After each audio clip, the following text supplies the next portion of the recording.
Bom dia, pessoal. Vamos dar continuidade, então, às nossas aulas. Na aula passada, nós fechamos, então, o estudo das rochas e agora nós vamos entrar na parte pedológica. Então, a aula de hoje é uma transição entre petrologia e a pedologia. Nós vamos estudar o intemperismo, que é um processo que, além de ser responsável pela transformação das rochas em sedimentos ou solos, é um processo que tem uma infinidade de importância para a nossa vida aqui no planeta Terra. Bom, nós já estudamos o ciclo das rochas, nós já discutimos que essas rochas elas estão continuamente se transformando, e todas as rochas, sejam elas ígneas, sedimentares ou metamórficas, quando expostas às condições da superfície terrestre, quando expostas às condições da atmosfera, elas estão sujeitas a sofrer o intemperismo, que é a destruição dessas rochas. Bom, nós vimos que algumas rochas, como rochas ígneas, intrusivas e rochas metamórficas, elas se formam em grandes profundidades da nossa crosta. E como que essas rochas elas vêm parar aqui na superfície terrestre? Bom, a gente tem que lembrar sempre que quando estudamos rochas, os processos de formação de solos, nós estamos pensando em uma escala de tempo geológica. Então, são milhares de anos que estão envolvidos nesses processos. Todas essas rochas, elas podem, em algum momento, elas virem parar aqui na superfície terrestre, mesmo as que são formadas em grandes profundidades. Isso vai acontecer por causa de movimentos de placas tectônicas e também por conta da erosão, do intemperismo e da erosão de rochas que estão nas camadas mais superiores. Então, elas podem ser destruídas e removidas, expondo, assim, camadas de rochas que estavam ali abaixo da superfície. Então, é por isso que a gente fala que o intemperismo ele é um processo controlado pela dinâmica interna da Terra, que está relacionado ao movimento das placas tectônicas, e pela dinâmica externa da Terra, que está relacionado com o clima, com as condições da atmosfera, né? Precipitação, presença de gases, que vai estar agindo, então, na alteração dessas rochas. Bom, então nós chamamos de intemperismo o conjunto de processos que podem ser físicos, químicos ou biológicos, nós vamos discutir cada um deles, que leva à quebra, à fragmentação e à alteração das rochas. Então nós já discutimos que as rochas que sofrem o intemperismo, elas vão dar origem a fragmentos, sedimentos de diversos tamanhos, e alguns constituintes, também alguns minerais presentes ali, também vão ser solubilizados e alguns elementos químicos vão ser transportados em solução. Uma coisa que é muito importante ficar claro a partir desse momento que a gente está fazendo a transição, né, de rochas para a formação de solos é que os sedimentos de tamanho cascalho, areia, à medida que eles vão se fragmentando, sofrendo intemperismo físico, eles também vão sofrendo reações químicas que vão dar origem às argilas. Então, nós vamos ver que as argilas, elas são formadas a partir de reações químicas que ocorrem em alguns minerais que estão presentes ali na fração areia. Isso é muito importante nós estudarmos, entendermos, porque a fração argila é a fração mineral mais reativa nos nossos solos, ela tem uma série de importância com relação às propriedades que os solos aqui no Brasil eles vão apresentar de modo geral. Bom, o intemperismo ele é um processo essencial para a manutenção da vida no nosso planeta. Conforme nós já comentamos, os elementos químicos que são essenciais para a nutrição dos seres vivos, eles estão confinados na estrutura dos minerais e eles só são liberados para o ambiente para que as plantas os absorvam e alimentem a nós e aos animais, graças ao processo de intemperismo. Bom, além disso, o intemperismo está relacionado a uma série de processos que ocorrem aqui no planeta, conforme nós já discutimos também, processos geológicos, como processos sedimentares. Então, a deposição de sedimentos, formação de rochas sedimentares, tem uma grande diversidade de usos, como nós podemos ver aqui, por exemplo, um local de depósito de sedimentos arenosos, que deram origem ao arenito. Então, a gente tem uma pedreira de exploração de areia, que é um material fundamental para a construção civil. Da mesma forma que em depósitos carbonáticos vão dar origem a rochas carbonáticas, como os calcários, que são fundamentais para a fabricação de cimento, para a agricultura. O intemperismo também vai dar origem a importantes jazidas de mineração formadas pelo acúmulo residual de metais. Então, materiais geológicos, à medida que eles vão sendo intemperizados e a água vai removendo alguns constituintes mais solúveis, vão ficando concentrados ali alguns elementos, como por exemplo ferro, alumínio, níquel, manganês, nióbio, que vão formar importantes recursos minerais que têm uma grande importância econômica. O temperismo está diretamente relacionado a processos geomorfológicos. Temperismo e erosão são os responsáveis por esculpir as nossas formas de relevo. Então, nós temos porções da paisagem que são fontes de sedimentos que serão transportados e vão se depositar em outras porções da paisagem. Então, esse processo ele gera as formas de relevo existentes aqui na Terra. Está diretamente relacionado ao ciclo biogeoquímico de diversos elementos químicos, uma vez que o intemperismo é responsável por remover alguns elementos presentes nos minerais, que vão ser transportados e depositados em outros locais, então ele interfere diretamente no caminho que esses elementos eles tomam aqui no planeta Terra. Também é muito importante para a agricultura. Nós vimos que vários minerais e rochas são fontes para a indústria de fertilizantes e também fontes de elementos essenciais para as plantas. Então, nós vamos estudar agora a importância do intemperismo nos processos pedológicos, ou seja, na formação dos solos existentes aqui no nosso planeta. As rochas também são chamadas de material de origem dos solos. A grande maioria dos nossos solos é formada a partir da alteração de rochas ou pela deposição de sedimentos, com exceção de um tipo de solo que nós temos, que é formado pelo acúmulo de materiais orgânicos, mas todos os outros tipos de solos são formados a partir da alteração de rochas, conforme nós podemos ver nessa figura. Inicialmente, nós temos um bloco de rocha sã, inalterada. À medida que essa rocha é exposta aos agentes intempéricos, ela começa a sofrer alterações físicas e químicas que vão dar origem aos solos. À medida que os processos de intemperismo vão ocorrendo e também outros processos pedogenéticos, o pessoal da biologia vai ter uma aula só sobre isso, mas à medida que os processos vão avançando, então nós vamos tendo um aprofundamento desse perfil do solo, né? A rocha começa a ser alterada em profundidade. Observem que esse processo se inicia da superfície, então essas camadas iniciais elas se formam primeiro e ele avança em profundidade.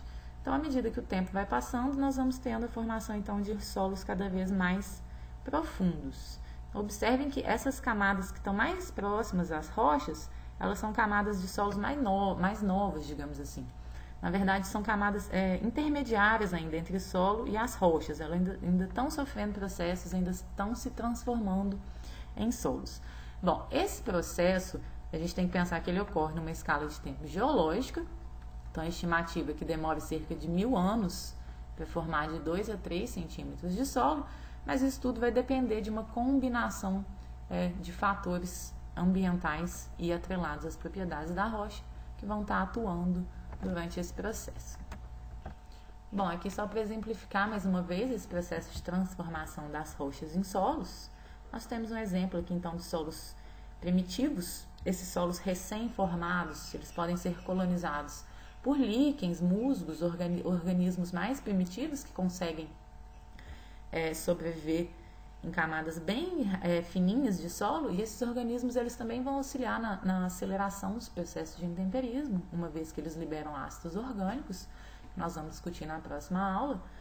Mas à medida que esse processo vai avançando, então aqui nós temos um exemplo de um solo jovem, seria uma camada de solo um pouco mais alterada já, onde é possível sustentar vegetações um pouco maiores, como os arbustos. Um exemplo de solo maduro, então um solo bem temperizado, um solo bastante profundo, que é capaz de sustentar vegetações maiores, como árvores. Bom, nós vamos aprender então agora, nessa aula e nas próximas, que dependendo das propriedades da rocha, dependendo do clima, dependendo da vegetação que coloniza esses ambientes, e dependendo do relevo, nós vamos ter solos mais rasos, mais jovens, como esse neossolo litólico que nós estamos vendo aqui na imagem, que ainda contém grandes fragmentos de rocha. Ele ainda apresenta propriedades muito similares à rocha que deu origem a ele. Esse solo ele não é capaz de sustentar vegetações exuberantes, porque não é um solo que tem uma grande capacidade de armazenar água, ele não propicia um bom crescimento de raízes. Nós vamos discutir isso tudo. Aqui do lado nós temos um exemplo de um latossolo vermelho, que é o solo mais antigo que nós temos no nosso planeta e a classe de solo predominante aqui no Brasil, que são solos muito intemperizados, solos muito profundos. Nós vamos ver que normalmente eles são pobres em nutrientes, mas são muito profundos, têm boas propriedades físicas. Então nós vamos estudar agora os 3 tipos de intemperismo que ocorrem nas rochas. Nós temos o intemperismo físico, que é quando ocorre uma desintegração da rocha, então é um processo mecânico. Nós temos o intemperismo químico, que é quando ocorrem alterações químicas nas rochas, nós chamamos de decomposição química. E nós temos o intemperismo biológico, que é quando essa alteração da rocha ela ocorre sob a influência de organismos, de seres vivos. Nós vamos estudar cada um desses tipos separadamente, mas essa é uma divisão didática que facilita nosso entendimento, mas na verdade esses processos eles ocorrem em conjunto na natureza, tá bom? Bom, então começando pelo intemperismo físico, que é a fragmentação de rochas e minerais em pedaços menores. Então, nesse processo, não ocorre alterações na composição química nem mineralógica das rochas. O intemperismo físico ele é um processo predominante em regiões áridas ou muito frias, onde a gente não tem muita ação da água no estado líquido. A gente vai ver que a água é o principal agente do intemperismo químico. Então, locais onde temos altos índices pluviométricos, o intemperismo químico ele vai ser o agente predominante na alteração das rochas. Em regiões áridas, onde praticamente não chove, onde chove muito pouco, ou regiões muito frias, onde a água está congelada, ela está no estado sólido, o intemperismo físico, essa fragmentação das rochas, é o processo dominante. Bom, então vamos ver alguns processos que levam a essa fragmentação das rochas. O primeiro deles são as variações térmicas. Então, em locais onde nós temos oscilações de temperatura, por exemplo, nos desertos, onde durante o dia as temperaturas são muito altas e durante a noite as temperaturas elas têm uma queda brusca. Então, essas variações elas promovem dilatações e contrações nos minerais presentes nas rochas. Os minerais presentes ali apresentam diferentes coeficientes de dilatação e expansão, e esse processo ele leva então à formação de fissuras, de fraturas, que são pontos de fraqueza nas rochas, que podem levar a essa ruptura, a essa fragmentação, conforme a gente pode ver aqui nessa figura. À medida que as rochas vão expandindo e contraindo, vai aumentando então essas fraturas e essas fissuras presentes nas rochas até que elas podem se partir. Pensando aqui no Brasil, esse processo ele vai acontecer na região do semiárido, locais onde a gente não tem muito pouca precipitação e temos temperaturas muito elevadas. Então, por exemplo, na atmosfera, enquanto a temperatura durante o dia é de 36 graus e à noite tem uma queda para 22, nas rochas, essa temperatura durante o dia elas atingem valores muito mais elevados. Como exemplo, nós temos o norito e o gneiss, que durante o dia podem apresentar temperaturas de 63 graus ou de 55 graus, com quedas bruscas durante a noite. Então, rochas em locais como o semiárido brasileiro, elas também estão sujeitas ao intemperismo físico. Bom, aqui nós temos alguns exemplos de rochas sofrendo intemperismo por expansão e contração térmica. Vocês podem pausar o vídeo e observar com maiores detalhes. Um outro agente do intemperismo físico é a ação do gelo. Então, esse processo vai ocorrer muito em regiões de clima muito frio. Então, a água que penetra nas rochas, nos poros, nas fendas ou nas fissuras das rochas, quando ela congela, ela aumenta de volume, ela se expande e esse processo provoca também a ruptura, a fragmentação da rocha com o passar do tempo. Esse processo vai depender da velocidade com que ele vai ocorrer, do tipo de rocha. Então, rochas pouco porosas, como mármore, por exemplo, que nós vimos que é uma rocha metamórfica formada a partir do metamorfismo dos calcários, eles necessitam de um número muito grande de eventos de congelamentos para que comecem a aparecer fendas. Já rochas muito porosas, como rochas sedimentares, como os arenitos e os calcários, um pequeno número de eventos de congelamentos, no caso do calcário apenas um evento, já é o suficiente para formar fendas e pontos de fraqueza que vão levar à ruptura dessas rochas com o passar do tempo. Bom, aqui nós temos um exemplo, então, de vários fragmentos oriundos do intemperismo físico pela ação do gelo em um bloco de rocha inicial. A água, quando ela congela, ela aumenta em até 9% o seu volume, então ela exerce uma grande pressão nas fraturas e fissuras da rocha, provocando essa fragmentação. Um outro processo que leva à fragmentação das rochas é chamado de alívio de pressão.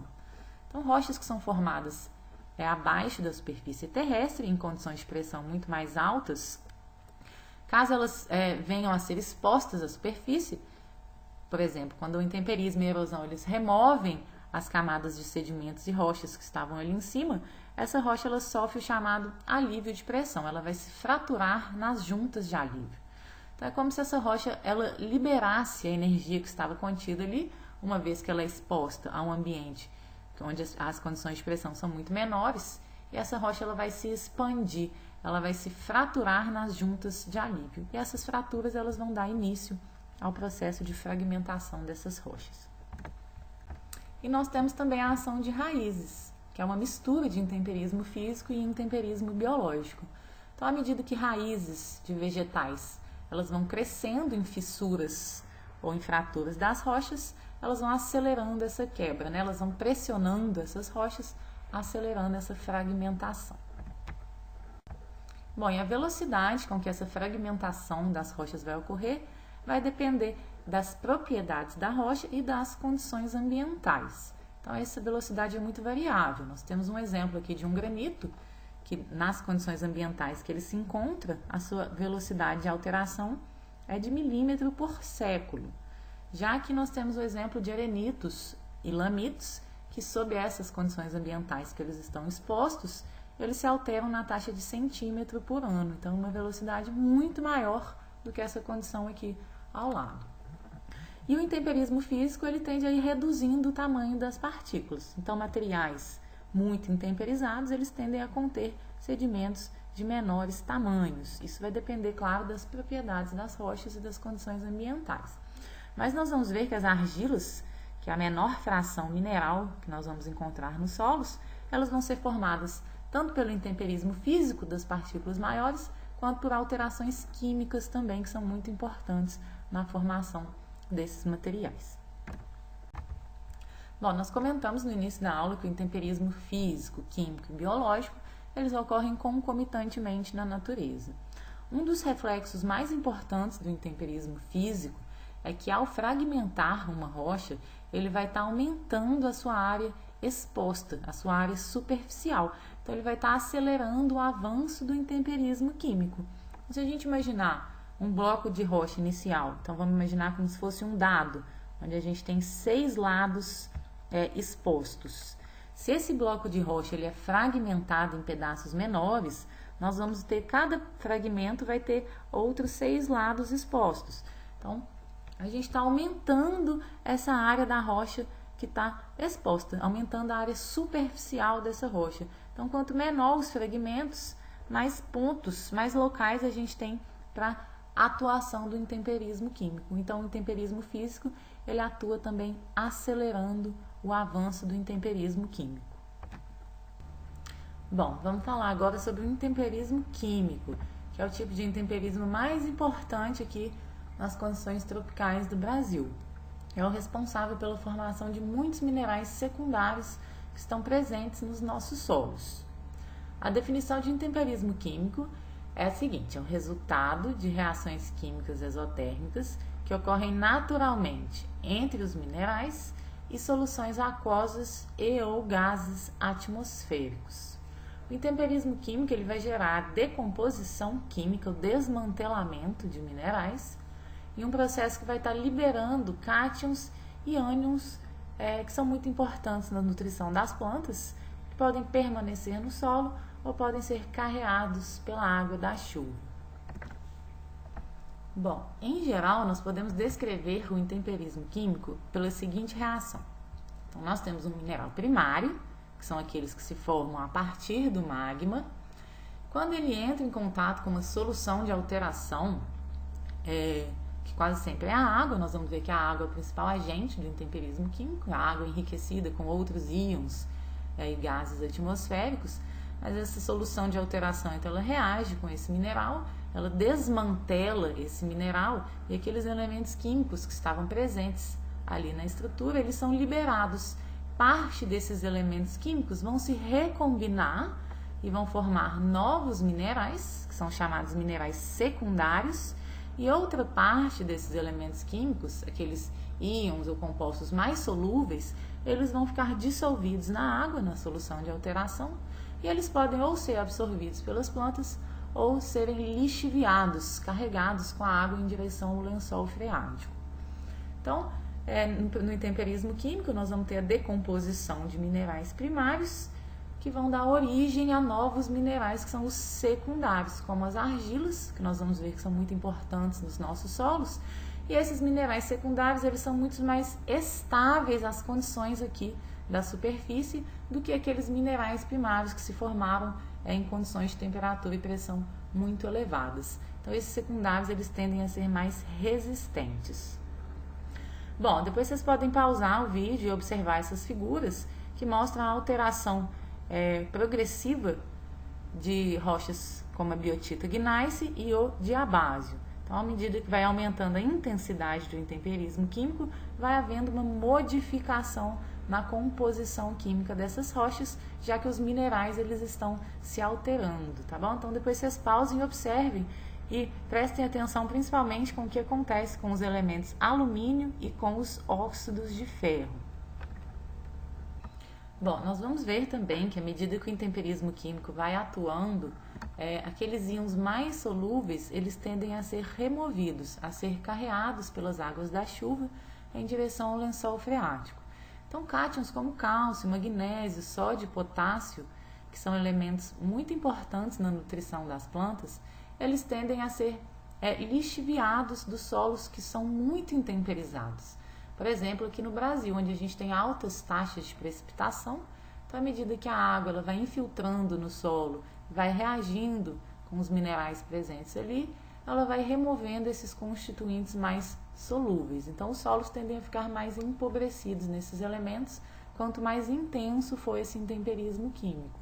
E o que tende a concentrar nos solos, nesses locais, são aqueles íons que têm uma baixa solubilidade, como, por exemplo, o alumínio e o ferro, que eles não são facilmente dissolvidos e carregados nas águas que infiltram nos solos. Então, eles tendem a se concentrar. Por isso que os solos no Brasil, nós vamos ver que são solos muito ricos nesses elementos químicos. A série de Polinov, ela ilustra a lixiviação de íons no solo. Então, nós temos aqui que o cloro é o primeiro íon a ser lixiviado, que é mais facilmente removido, seguido de sulfatos, sódio, cálcio, magnésio, potássio e, por último, nós temos o silício, o ferro e o alumínio. Então, ferro e alumínio são os que tendem a se concentrar em locais onde nós temos um intemperismo químico muito acentuado. Nós vamos discutir isso daqui para frente. Então, nós temos um exemplo aqui, então, de um solo recém-formado. À medida que a chuva e outros fatores de formação vão atuando ali, esse solo ele vai se desenvolvendo. E quanto mais água for infiltrando nesse solo, mais reações vão ocorrendo com os minerais presentes ali. E parte, então, dos compostos mais solúveis, eles vão sendo carreados para o lençol freático e outra parte vai se recombinando ali, formando novos minerais. A gente pode ver nesse desenho uma analogia, então, ao que acontece. Então, vamos supor que nós temos uma rocha que é rica nos minerais biotita, magnetita, feldspatos e quartzos. À medida que essa rocha vai entrando em contato com uma solução de alteração, com a água da chuva, por exemplo, essa rocha vai se transformando. Então, alguns minerais que são mais resistentes, alguns minerais primários, como a magnetita e o quartzo, eles não vão se alterar com facilidade, eles tendem a permanecer nesse material que está se formando. Então, nós temos aqui a magnetita e o quartzo, eles ainda continuam aqui. Já aqueles minerais que são mais facilmente alterados, como por exemplo a biotita e o feldspato, eles vão reagir com essa água e vão formar novos minerais, que são os minerais secundários, como por exemplo a caulinita, que nós vamos ver que é o argilo mineral predominante nos solos brasileiros. E uma parte dos íons mais solúveis vai ser lixiviado, carreado com a água em direção ao lençol freático. Bom, nós comentamos que o intemperismo físico ele tende a ser mais atuante nas regiões de clima árido ou polar. Já o intemperismo químico ele vai ser mais ativo nas regiões de climas quentes e úmidos, que são as regiões tropicais.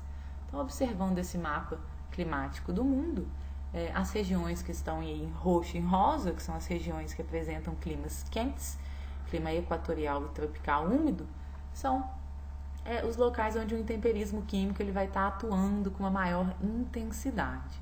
Então, observando aqui o Brasil, nós vamos ver que boa parte dos solos aqui do Brasil eles estão sujeitos à atuação intensa do intemperismo químico. Parte da região sul, que tem um clima um pouco mais ameno, que é um clima subtropical úmido, os solos aqui eles vão ser um pouco menos intemperizados que os solos das demais regiões. Assim como essa manchinha que a gente tem aqui do semiárido do Nordeste, onde o intemperismo químico também vai ser fraco, a gente vai ter uma atuação maior do intemperismo físico, né? Mas em geral a maior parte dos solos no Brasil eles vão ser muito intemperizados quimicamente. Bom, nós vamos comentar agora sobre as principais reações que ocorrem durante o intemperismo químico, que é a hidratação, dissolução, hidrólise e a oxidação ou redução. Com destaque para as duas últimas, hidrólise e a oxidação, que são muito importantes na formação dos argilominerais e dos óxidos presentes nos solos brasileiros. Bom, a primeira reação, então, é a hidratação, que é uma reação bastante simples, e ela ocorre quando moléculas de água elas são incorporadas à estrutura dos minerais. Esse processo, então, gera uma expansão no volume do mineral, e esse mineral ele se altera. Um exemplo clássico que nós temos é da anidrita, que é um sulfato de cálcio, que quando ele é hidratado, ele se transforma na gipsita, que é um sulfato de cálcio dihidratado, que é o nosso gesso agrícola. Bom, essa expansão de volume que é causada pela incorporação de moléculas de água na estrutura do mineral também vai facilitar com que ocorram outras reações do intemperismo químico, como a hidrólise. Bom, uma outra reação que nós temos, também simples, é a dissolução, que ocorre quando os minerais eles são dissolvidos ou solubilizados quando entram em contato com a água. É o que acontece, por exemplo, com o mineral halita, que é o nosso sal de cozinha. Quando a halita é colocada em contato com a água, então o cloreto de sódio ele se desassocia e libera os íons de sódio e cloro. Nós vimos que a estrutura do mineral halita ela é formada por atração eletrostática entre cátions de sódio e ânions de cloro, e quando esse mineral entra em contato com a água, então ele é totalmente desmantelado, ele é solubilizado, e aqueles íons de sódio e de cloro eles ficam dissolvidos completamente na água. São raros os minerais que se dissociam assim tão facilmente em água pura. A maioria dos minerais eles vão se desassociar, se dissolver em soluções ácidas. Que é o caso, por exemplo, do calcário, que nós já comentamos. Que em água pura, a calcita, que é um mineral predominante nos calcários, ela é pouco solúvel, mas em contato com soluções levemente ácidas, esse mineral ele é rapidamente dissolvido. E nós vimos que a água da chuva, uma vez que ela passa pela atmosfera, ela fica enriquecida em CO2, isso gera uma acidez na água, e com isso essa água da chuva então ela é capaz de dissolver rochas como os calcários, que vão dar origem a algumas feições características de rochas carbonáticas ricas nesses minerais, que são passíveis de serem dissolvidos, conforme nós já comentamos na aula passada. Bom, vamos ver agora a hidrólise, que é a reação mais importante do intemperismo químico nos locais de climas tropicais, como aqui no Brasil. Bom, a hidrólise ela é uma reação química que ocorre entre a água e os elementos presentes na estrutura dos minerais. Então, o cátion hidrogênio, que é proveniente da quebra de uma molécula de água, ele entra na estrutura dos minerais e ele vai substituir algum outro cátion que estava presente ali. Como nós vamos ver no exemplo a seguir, esse hidrogênio, quando ele entra em um feldspato, ele substitui o potássio que estava ali. Então, ele expulsa aquele potássio e passa a ocupar o lugar dele. Só que como o hidrogênio ele é muito menor, ele tem um raio iônico muito menor, ele não consegue sustentar a estrutura daquele mineral. Então aquele mineral ele fica muito instável e ele se desmantela. Então ele libera todos aqueles elementos químicos que estavam presentes ali. Uma vez que esses elementos químicos eles são liberados, uma parte dele vai se recombinar e vai formar os chamados minerais secundários e outra parte, aqueles cátions e compostos mais solúveis, eles podem ser removidos do sistema, ser carreados pela água das chuvas em direção ao lençol freático. Então, esse processo ele altera a composição dos minerais e libera substâncias solúveis. Nós vamos ver com detalhes daqui a pouco que esse é o principal processo de formação das argilas nos nossos solos e também dos óxidos de alumínio. O tipo de argila que nós vamos ter, a quantidade de argilas e a quantidade de óxidos de alumínio vai ser dependente da intensidade de atuação desse processo que nós vamos discutir agora. Bom, vamos ver aqui um exemplo então da reação de hidrólise, que é muito comum nos solos aqui do Brasil. Então, a partir de um feldspato potássico, que é um mineral primário que se forma a partir do magma. Então, a água da chuva enriquecida com CO2, ela é uma solução levemente ácida, porque ela forma ácido carbônico. Esse ácido carbônico se dissocia e gera cátions de hidrogênio. Então, esses cátions de hidrogênio eles vão penetrar na estrutura dos minerais e vão substituir outro cátion que estava presente ali. No caso aqui, o potássio. Então, ele expulsa esse potássio e entra no lugar dele. Mas como o hidrogênio é muito pequenininho, ele não consegue manter essa estrutura estável. Então, esse mineral ele se desmantela. E os elementos químicos que estavam presentes ali, eles são liberados. Uma parte desses elementos químicos se recombina e forma um argilo mineral secundário muito comum nos solos do Brasil, que é a caulinita. Outra parte dos elementos químicos ficam dissolvidos na água e eles podem ser aproveitados pelas plantas, no caso do potássio, ou eles podem ser carreados com a água da chuva e ir embora para o lençol freático, que é o que acontece com ácido carbônico e com parte da sílica, que é a combinação de silício e oxigênio. Uma parte da sílica, ela se mantém, ela foi utilizada para formar a caulinita, mas outra parte vai ser removida do sistema através da lixiviação. Então, a intensidade com que esse processo vai atuar vai dar origem a diferentes minerais de argila. Bom, aqui nós temos o mesmo exemplo que eu acabei de explicar para vocês, mas com as explicaçõezinhas aí detalhadas de cada etapa. Então, se vocês quiserem pausar o vídeo para observar e entender melhor esse processo de hidrólise, né, que é muito importante na formação dos argilominerais e óxidos de alumínio presentes nos solos do Brasil. Bom, então nós vimos um exemplo de um feldspato potássico sendo transformado em um argilo mineral, que é a caulinita, que é muito comum nos solos do Brasil. Mas nós comentamos também que dependendo da intensidade dessa hidrólise, nós vamos ter a formação de diferentes argilominerais ou óxidos de alumínio. Então vamos entender como que essa reação é essa reação completa, né? Como que ela se desenvolve em diferentes condições ambientais. Então, partindo de um feldspato potássico, que é composto, o feldspato ele é o mineral predominante na nossa crosta, por isso nós vamos utilizá-lo como exemplo. Então, o feldspato potássico é composto por potássio, alumínio e sílica. Então, se lembrarmos lá que comentamos em alguns slides anteriores da série de polinóvio, alumínio, silício, ferro e alumínio são os elementos menos solúveis, menos móveis, que tendem a permanecer nos solos.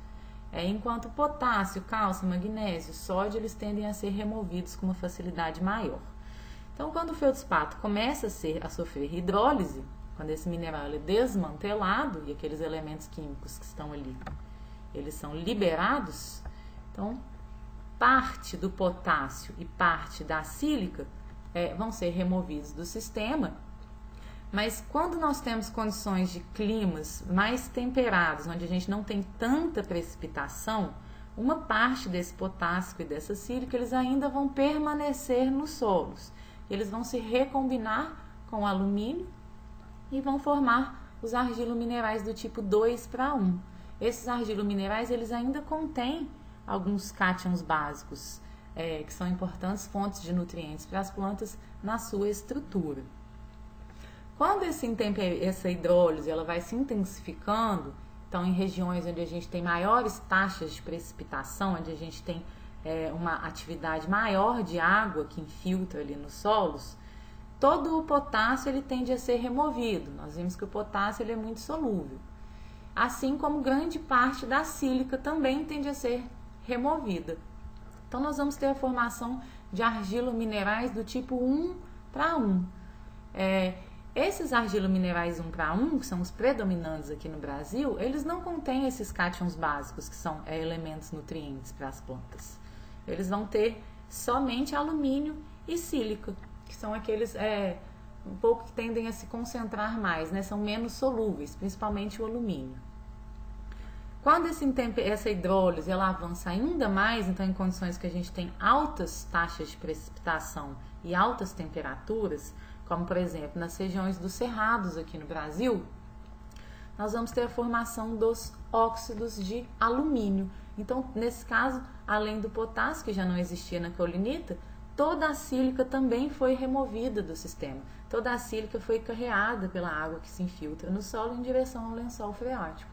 Com isso, o que restou naquele solo foi basicamente o alumínio, que se combina aí com hidroxilas e forma o oxidróxido de alumínio, que é a gibsita, que também é muito importante nos solos aqui do Brasil.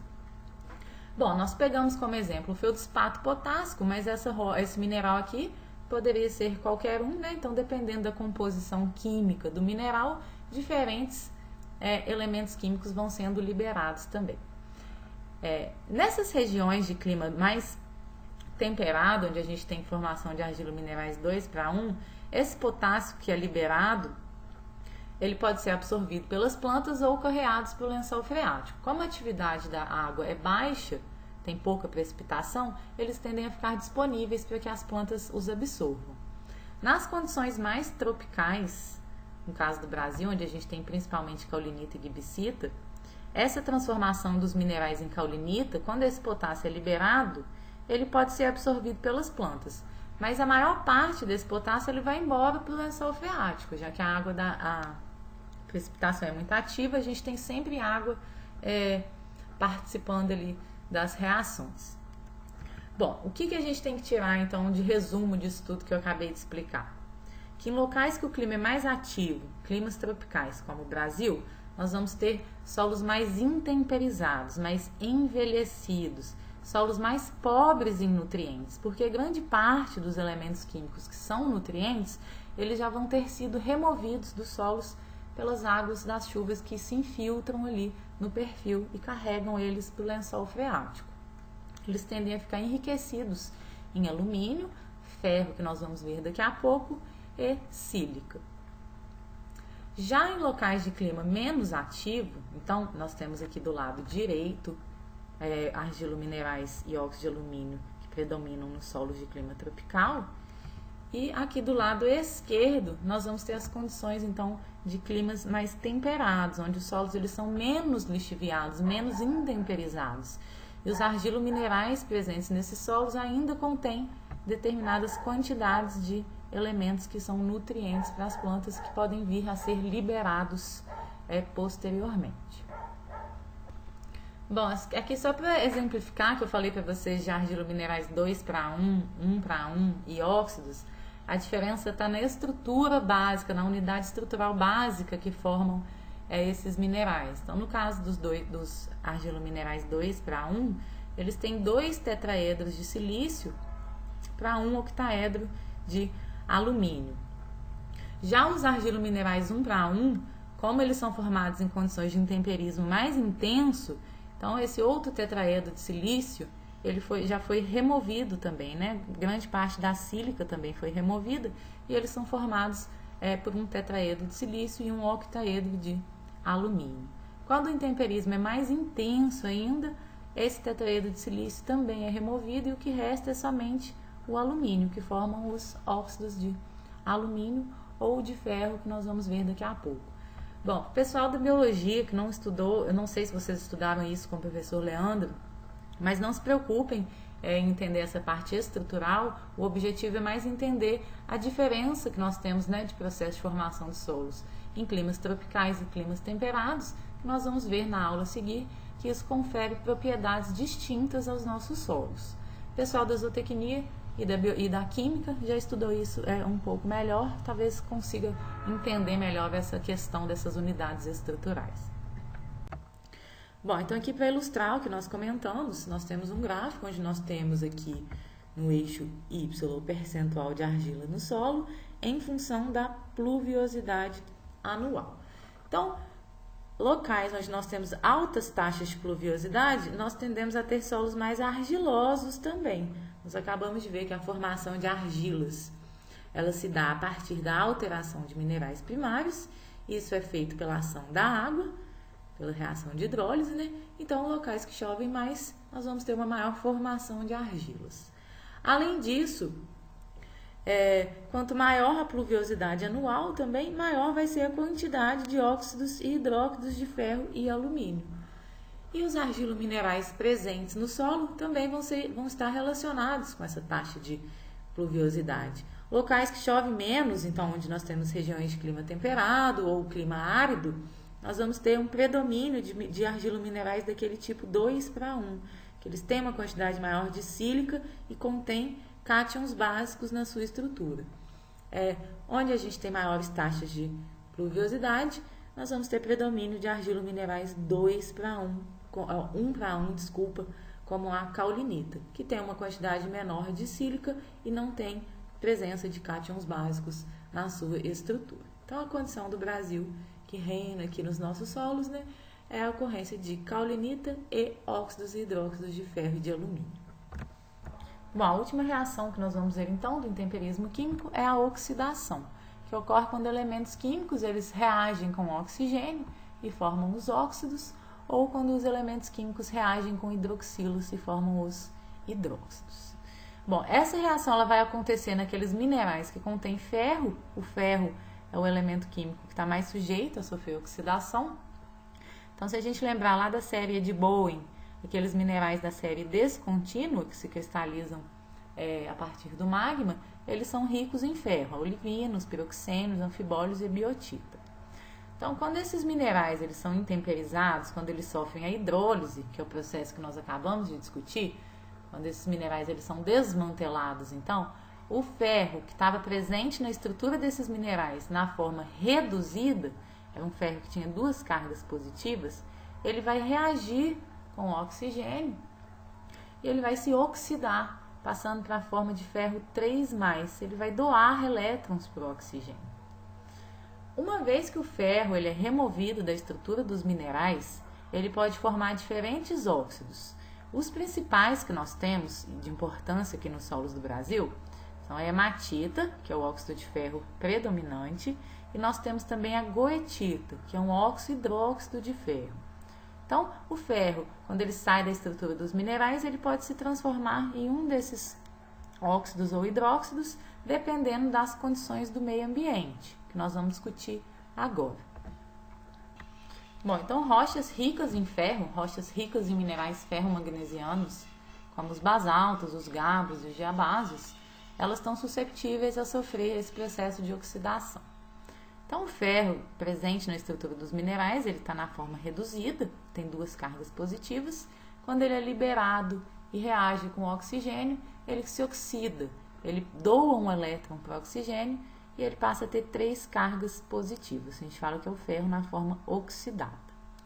Bom, se esse ferro ele vai combinar com o oxigênio, formando os óxidos de ferro, como a hematita, que são muito importantes nos solos do Brasil, ou se ele vai se combinar com hidroxilas, formando hidróxidos de ferro, como a goetita, que também são importantes, vai depender, conforme eu disse, das condições ambientais. Locais onde a gente tem uma taxa mais elevada de liberação de ferro, então rochas muito ricas em ferro, ou solos onde a gente tem muito altas quantidades de ferro, eles vão favorecer a formação da hematita. Isso vai acontecer naqueles ambientes menos úmidos, então solos mais bem drenados, que não acumulam muita água. E também solos que têm menores teores de matéria orgânica. O pessoal da zootecnia, quando for fazer pedologia, vocês vão ver que a matéria orgânica ela complexa o ferro, diminui a atividade do ferro, que favorece a guetita. Mas voltando aqui, então hematita em ambientes menos úmidos, ambientes mais bem drenados, com menores teores de matéria orgânica, também com temperaturas mais elevadas. E o ferro ele vai formar a guetita quando ele é liberado em ambientes mais úmidos, então solos que têm uma drenagem pior, solos que acumulam mais água, eles vão favorecer a formação de guetita, assim como locais de temperaturas mais baixas também e maiores teores de matéria orgânica. Bom, então essa imagem aqui a gente consegue resumir tudo isso que eu falei.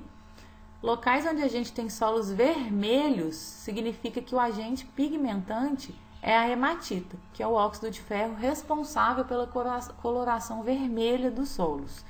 Como nós vimos, a hematita ela vai se formar em locais onde a gente tem menor umidade, então solos de melhor drenagem, solos que não acumulam água.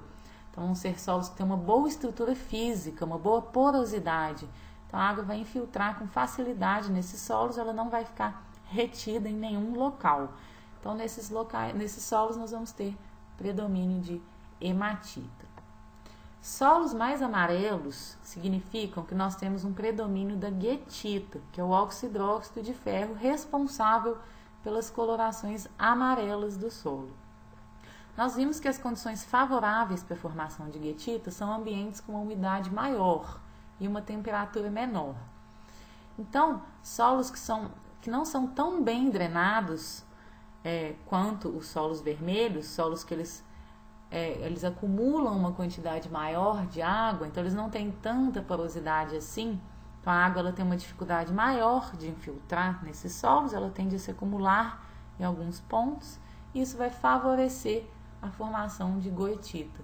Portanto, quando vermos aí, nas paisagens solos vermelhos, podemos inferir que são solos bem drenados, que têm uma boa porosidade, uma boa infiltração de água.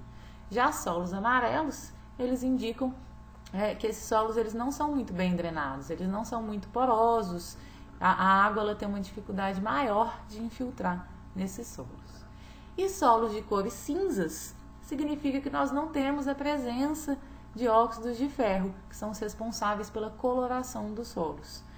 Nós vamos encontrar solos com cores cinzas esbranquiçadas em ambientes que estão sujeitos ao encharcamento, ambientes alagados, como nas várzeas, pântanos. Então, quando a água ela satura esse solo ele fica encharcado, por exemplo, quando nós temos uma elevação do nível do lençol freático, essa água ela reduz o ferro presente nesse solo, e quando o nível do lençol freático ele abaixa, essa água carrega todo o ferro que estava ali, retira ele do sistema, e o solo então fica com essas colorações pálidas. Então, só para lembrar, hematita deixa o solo vermelho, guetita, solo amarelo. Solo cinza, ausência de óxidos de ferro. Bom, e por último, nós temos o intemperismo biológico, que é quando a alteração das rochas ela ocorre com a participação, com a influência de organismos vivos. Esses organismos vivos, eles podem provocar tanto alterações físicas quanto químicas nas rochas. Nós vimos um exemplo de intemperismo físico-biológico, que ocorre quando raízes penetram nas fendas e fraturas das rochas, causando a sua fragmentação. E os organismos eles podem influenciar também, acidificando a solução do solo. Quando as plantas elas absorvem um elemento químico, um nutriente, por exemplo, um potássio que tem uma carga positiva, ela precisa expulsar um outro cátion que tem a mesma carga. Então, quando ela absorve um potássio, ela expulsa um cátion de hidrogênio, que é responsável pela acidificação da solução do solo e acelera, assim, o intemperismo químico. A ação de líquens e musgos que colonizam rochas também são muito importantes na formação dos solos. Esse é o processo inicial de alteração das rochas que nós vamos ver na nossa próxima aula. Então, esses organismos, eles secretam ácidos orgânicos, eles acidificam o meio e aceleram o intemperismo químico dessas rochas. Bom, então aqui para fechar nossa aula, nós temos uma analogia entre os processos de intemperismo que ocorrem nos solos e o café que a gente passa na nossa casa. Bom, primeiramente, se a gente colocar grãos de café aqui, quando a gente passar a água ela não vai conseguir dissolver aquelas substâncias solúveis, como a cafeína. A gente precisa moer os grãos de café. Quanto mais fino a gente moer esses grãos, maior facilidade a água vai ter em solubilizar aquelas substâncias que estão ali, como a cafeína e outras substâncias solúveis. A mesma coisa ocorre, então, quando a gente pensa no intemperismo físico. Quanto menor o fragmento dos minerais, maior facilidade a água vai ter de reagir com esses minerais, provocando, então, as reações que nós estudamos nessa aula. Bom, então quando a gente, voltando aqui para o café, quando a gente passa o café, o produto que nós temos aqui, então, são aqueles compostos mais solúveis que estão dissolvidos na água. E o que fica retido no filtro são aqueles compostos menos solúveis, que a água não dissolve, e eles ficam ali, tem um acúmulo, um resíduo, né? Então, desse pó de café que a gente fala, aquela borra de café. Então, a mesma coisa ocorre nos solos. À medida que a água ela vai infiltrando nos solos, ela vai reagindo com os minerais presentes ali, ela vai, então, removendo aqueles compostos, substâncias mais solúveis, que são os cátions básicos, por exemplo, cálcio, magnésio, potássio, sódio. Eles tendem a ir embora para o lençol freático, e o que vai restando nesse solo são aqueles elementos químicos menos móveis, menos solúveis, como o silício, o ferro e o alumínio. Esses elementos menos solúveis que tendem a permanecer nos solos vão se recombinar, formando os argilominerais, 1 para 1, como a caulinita, no caso das condições aqui do Brasil, né? Eles vão formar argilominerais 1 para 1, ou os óxidos de ferro e de alumínio, porque esses são os elementos químicos que tendem a permanecer nos nossos solos. Bom, aqui só para a gente relacionar, então, tudo que discutimos nessa aula com a resistência dos minerais que estão presentes nos solos. Então, nós temos aqui uma classificação dos minerais quanto à estabilidade, ou seja, quanto à resistência ao intemperismo. Os óxidos de ferro são os mais estáveis, os mais resistentes, portanto, eles se intemperizam numa velocidade menor. A halita seria o mineral menos estável, o menos resistente, que se altera com uma facilidade maior, numa velocidade maior.